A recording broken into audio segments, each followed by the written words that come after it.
Welcome to Melodies TV, Ghana's #1 social platform.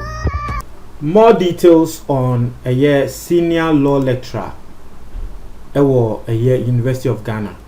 Your friend Professor Yao Bennett the late.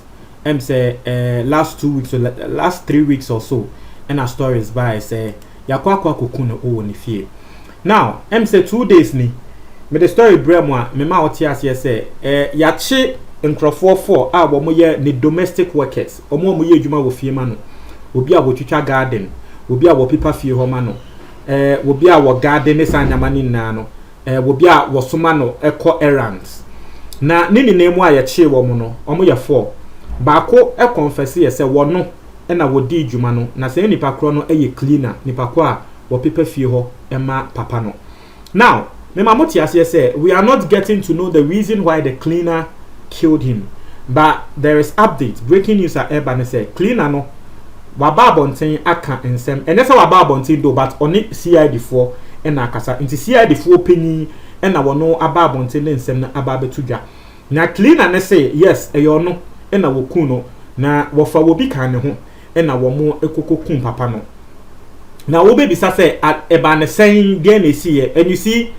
We all need to be serious. We all need to be very careful with people who are around us. Now, Papa ni yobia. Esan se clean and ebe fie ho. Oba ebe pepa fie ho ene nyama ni ntino. Clean and no efa adwin mo po bi say. Wo be fa adwin na wa baba be robe papa no. So what the cleaner did and he say, we try spare key.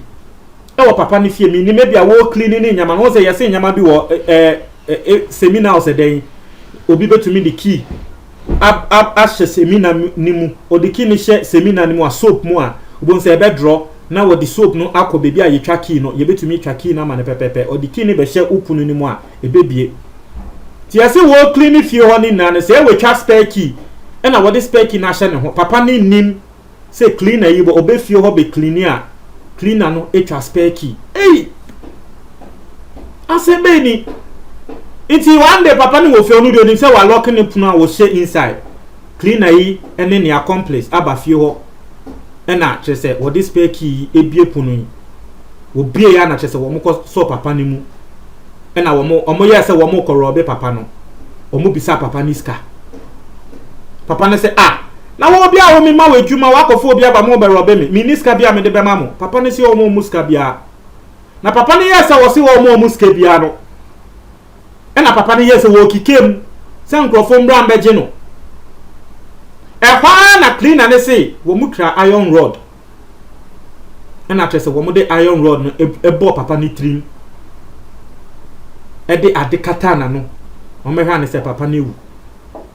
This is what the cleaner is saying. So they went there to rob him. Amukọ say wo mo ko rob no na wo mo de fe mo eku no na wo mo ku ni wie ye no anso ho obi a wabasa obi a weku obi nanka ebia wo yembe hyehyɛ na why den wedwane anso ho wo mu kunu no mu ze papa no phones mienu ehye ne ho na mo fa phone no wo mo hwa papa ne wallet 450 Ghana cedis ehyem o sanso yi 450 Ghana no iti phone no wono efa phone baako na wo de the other phone no ema eye ne other accomplice no etiefo. Yes, one say the first time a story ne ba me ka say asem we there serious because minim say papa no say yes ni fie e wo estate adwenga no ya mansion no minim say enya den kra na wo be o security camera e wo fie ho.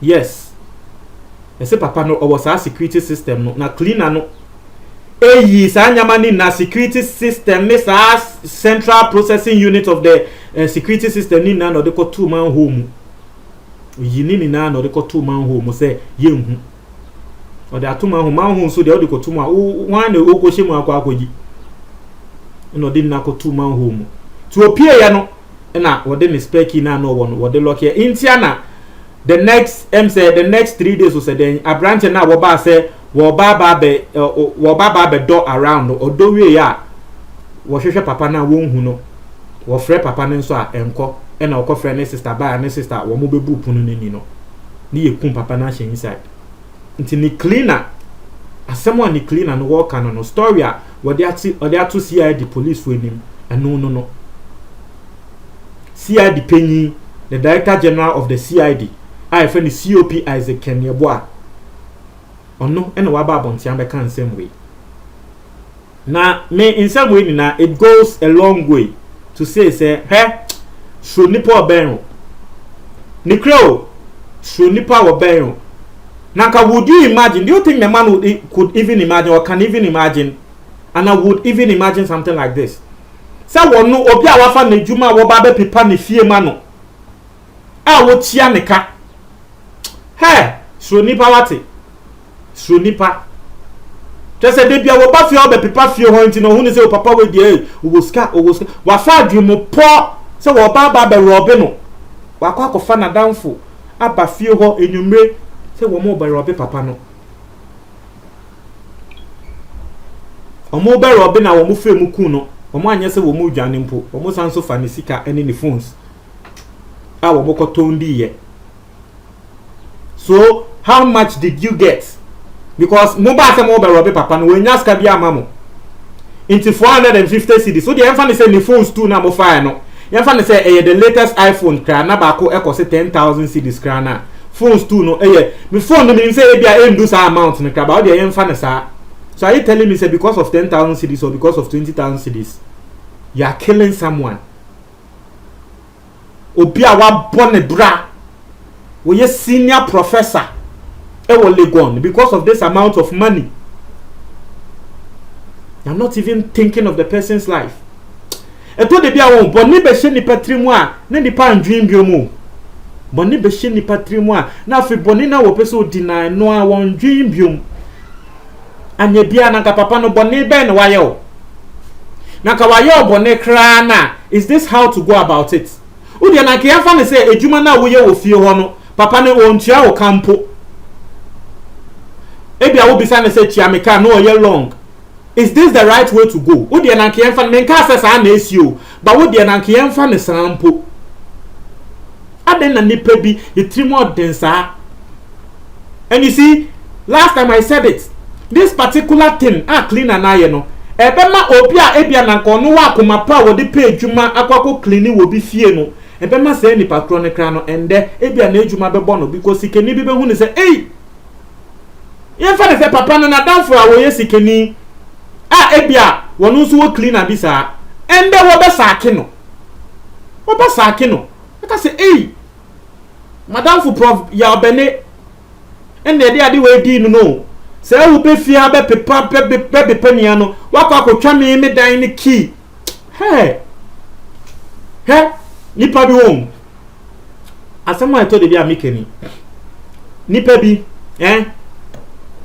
adwenya wo munya e de bokro no na nka wo mu etena ase e de sa adwen no edwen wo mu abrabo ho a na komo abrabo betumpon. I'm telling you obi a wo ya kronfuo bia ode obi a wo ya kronfuo bia na wo ya amroba bia wo hwe adwenya ya wo mu de bokro no obi won say senior nipa ko we yusu adwen pa wi ade we eye se we sa adwen we pa na ko de tina se ye adwen na brabo ho pa nka nipa ko na nyu oni o nka nyu oni nipa trimosum papa ya sa e wo man we mu wo mu obi adwuma na nipa ko ne de ife echi. And it is not only with this cleaner. I have told you that thing. Me mamuti as I say, and that will be one of the things I can do. Japan can ya me can say I support him.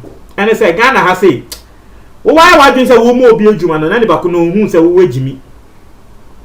Bisa wo bia we create adwuma wo Ghana has obeka trel. Wo yi wakome mu say we bi adwuma ma nkrofo adwuma no mo nsa akọ mo anu no ono ehu ne say wo we bi adwuma no wagimi into wo pe ways and means wo de bebu ope ways and means wo de bebu wo be wia wo sika ana adwuma no wo bebu chese isuban enya ba ko sei isuban nye Nyankopon fa papa ne kra ensie It's here for Montreal Majo comment box ni mo. Me da say.